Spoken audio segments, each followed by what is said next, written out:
Des fonds de l'administration américaine seront ainsi mis à disponibilité du gouvernement afin d'appuyer des programmes de stabilisation et de réhabilitation des zones antérieurement dévastées par la guerre qui vient de prendre fin au Nord Kivu.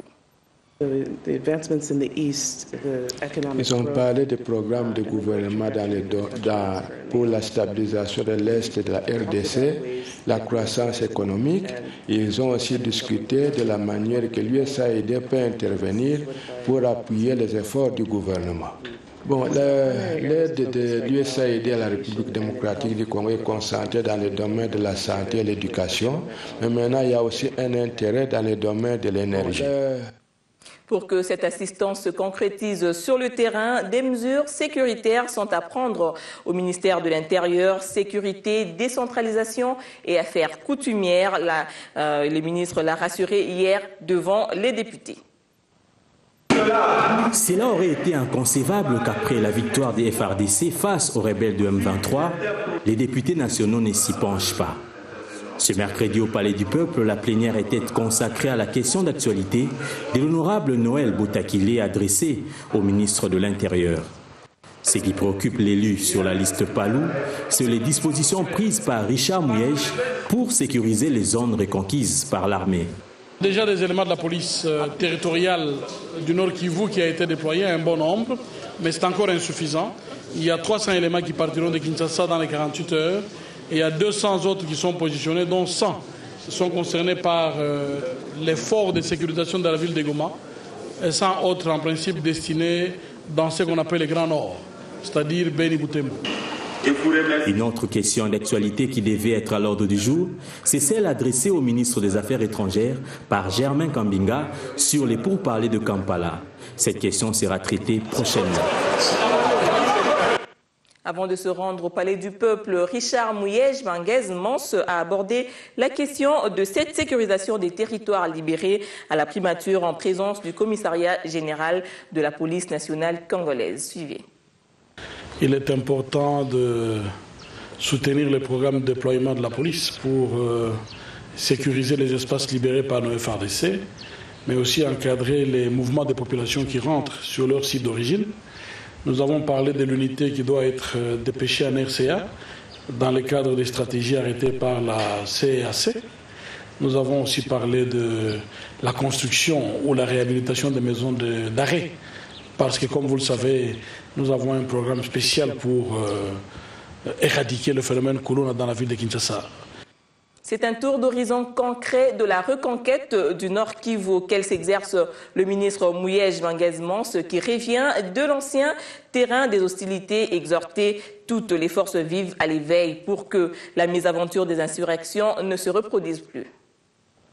Une mission officielle a conduit le ministre de l'Intérieur Richard Mouyej Manguez-Mons dans la province du Nord Kivu. Ce Jeep 4x4 appartient à l'armée rwandaise. C'est l'un des butins de guerre récupérés par le FARDC à la reprise de la localité de Tchanzu, dernier bastion du M23. Ce véhicule a été présenté au ministre de l'Intérieur, Sécurité, Décentralisation et Affaires coutumières. Au cours de la réunion tenue à Goma, Richard Mouyej a invité les membres du Conseil local de sécurité à redoubler de vigilance. Message qu'il a transmis également à la représentation provinciale du Nord Kivu. Les députés provinciaux ont également échangé avec le ministre sur la situation sécuritaire de leur province. Nous avons félicité nos forces armées, la PNC et nos services, mais nous avons aussi la population du Nord Kivu. Et puisque c'est une victoire populaire, la population est jalouse de cette victoire. Nous devons préserver les acquis de cette victoire. C'est-à-dire rester lucide, rester alerte, rester aux aguets pour que nous ne soyons plus surpris. S'il y a parmi nos enfants ceux qui s'amusent à faire les jeux de l'ennemi, il faut qu'ils arrêtent. La sécurité étant l'affaire de tous, les conducteurs des taxis-motos ont été mis en contribution pour dénoncer tout mouvement et acte suspect aux services spécialisés.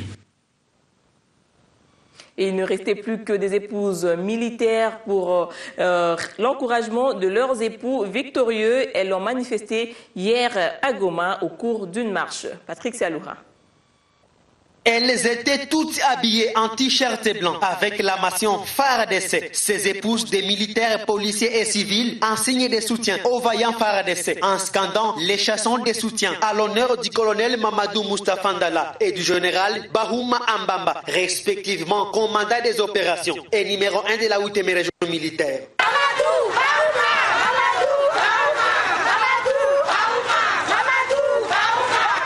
ces femmes l'épouse du colonel Mamadou Moustapha, Madame Joël Mamadou, qui affirme que cette marche était organisée pour pousser tous les militaires à continuer à défendre les pays. Je suis l'épouse du colonel Mamadou Moustapha Ndala. La marche d'aujourd'hui était organisée par les épouses militaires et civiles pour la victoire des FARDC en les encourageant. Et si les rebelles reviennent une fois de plus, il faudra que nos époux les frappent fort.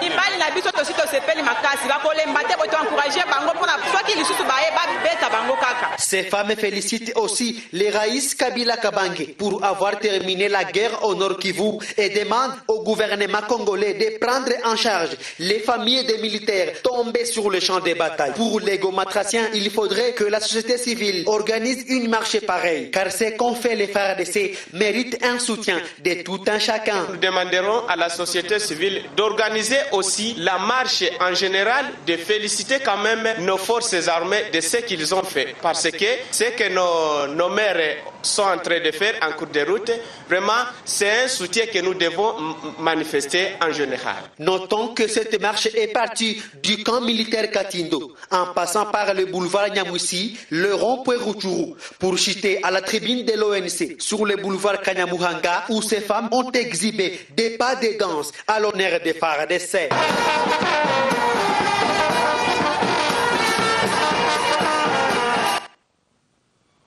À Béni, la victoire de l'armée favorise le retour des déplacés. Seulement, toutes ces familles qui regagnent le bercail ont besoin des équipements de première nécessité.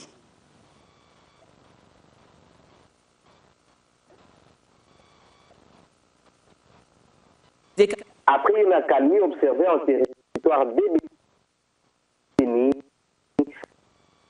c'est l'heure des retours des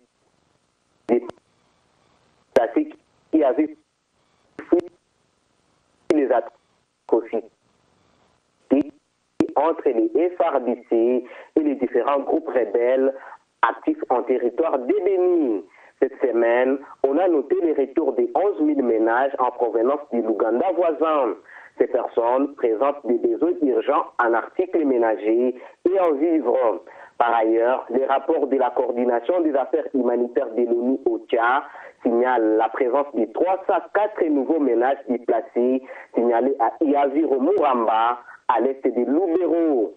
Il s'agit des ménages ayant fui la zone de Kamandilak et Kanzanza en octobre 2013 et Watalinga en juillet de la même année suite à l'activisme des groupes armés dans ces zones. OCHA précise que la plupart de ces déplacés vivent dans des familles d'accueil qui sont aussi démunies. L'organisation appelle les humanitaires à appliquer un plan B d'urgence car le plan d'action humanitaire 2013 n'est pas à mesure de prendre en charge ces nouveaux cas de déplacés supplétifs. On célèbre également les hauts faits d'armes des FARDC au Kasaï occidental. Une marche de soutien y a été organisée ce matin devant le gouverneur Alex Kandemou-Pompa. Marche de soutien organisée ce jeudi 14 novembre 2013 par le gouvernement provincial du Kasaï occidental. Cette marche s'inscrit dans le cadre du soutien aux forces armées de la République démocratique du Congo et célébrer en même temps la victoire des forces armées de la République démocratique du Congo face aux ex-rebelles du M23 à l'est du pays, où les forces de la RDC contrôlent la partie qui était jadis occupée par les ex-militaires du M23.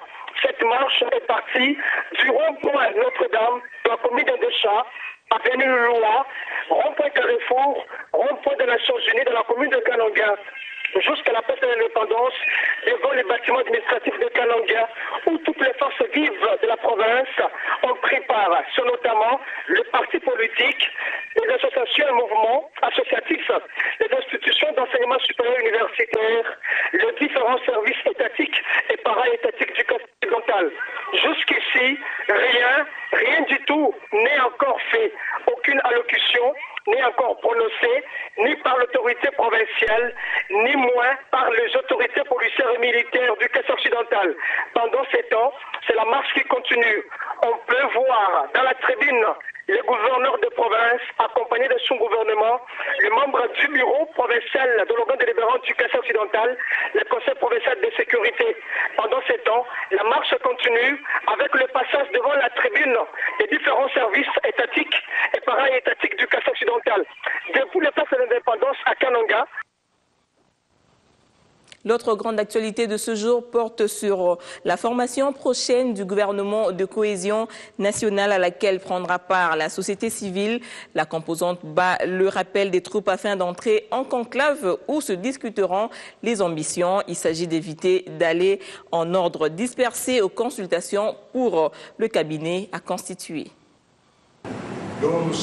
Il multiplie depuis un certain temps de rencontres, d'échanges pour discuter et même d'enregistrer des noms des acteurs de la société civile qui pourraient faire partie du prochain gouvernement de cohésion nationale annoncé par le chef de l'État.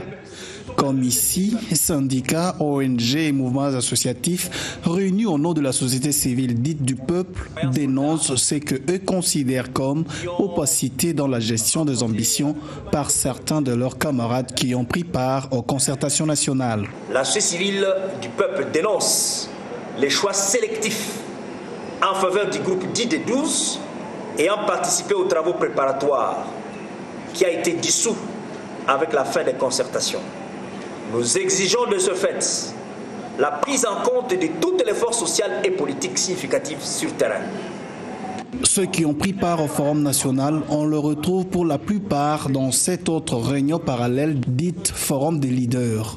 Eux discutent de voies et moyens d'organiser la semaine prochaine un conclave de la société civile congolaise au cours duquel une charte de la composante société civile finira par voir le jour. Plus que jamais, la société civile ne peut plus aller à ce genre de forum ou de rencontres de façon désordonnée ou en ordre dispersé.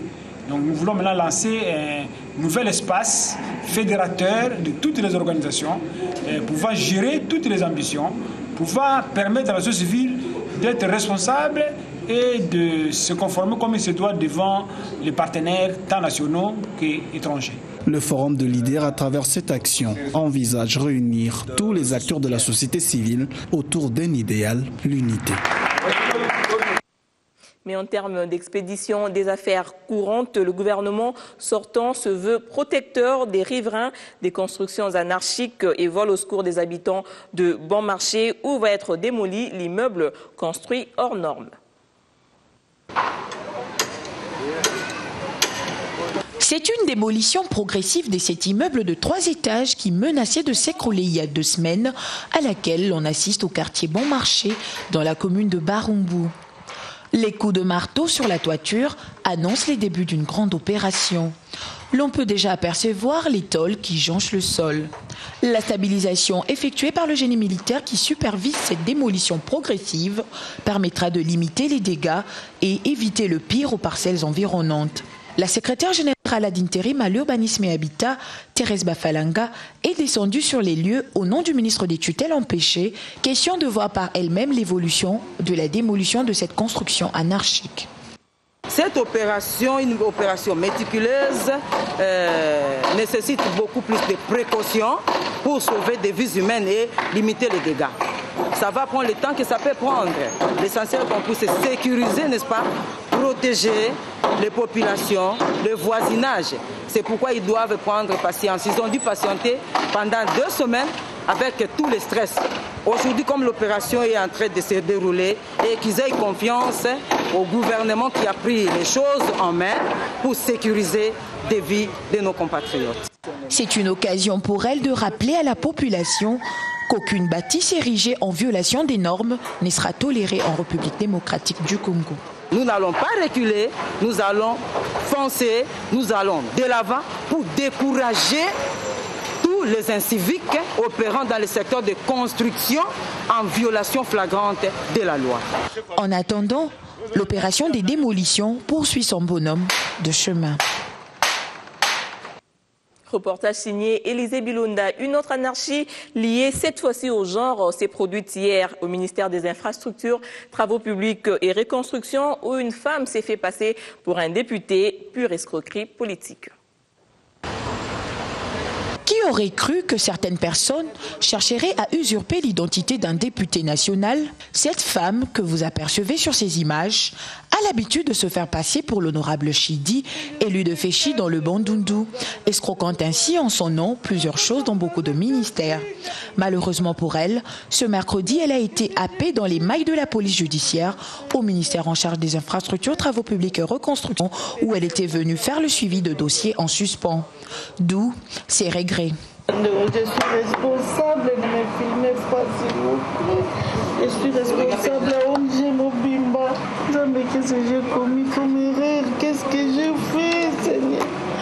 Ne me filmez pas, papa. Qu'est-ce que j'ai fait, Seigneur? Papa, pardon. Je vous demande pardon, ne faites pas ça. Je vous demande pardon, mais qu'est-ce que j'ai fait? Je suis un cadre, vraiment. Ces regrets sont-ils sincères? Personne ne peut l'admettre. Entre-temps, cette dame a été conduite au parquet des grandes instances où elle devra répondre des charges retenues contre elle, notamment escroquerie, faux et usage de faux, ainsi qu'usurpation d'identité.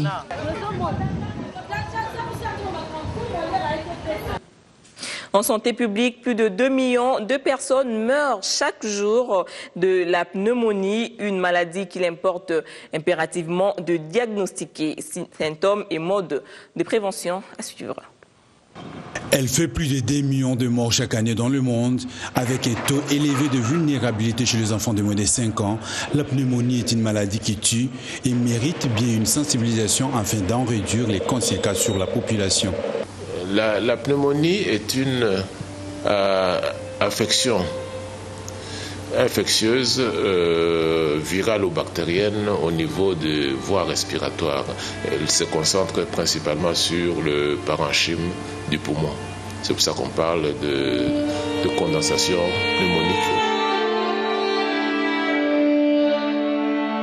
Que faire en cas d'infection? Quelles en sont les principales causes et aussi des symptômes? Les médecins donnent des éclaircissements. La pneumonie se traduit par plusieurs signes, la fièvre, l'essoufflement, la dyspnée. Donc l'essoufflement, ce sont les points les plus importants qu'il faut reconnaître dans cette maladie.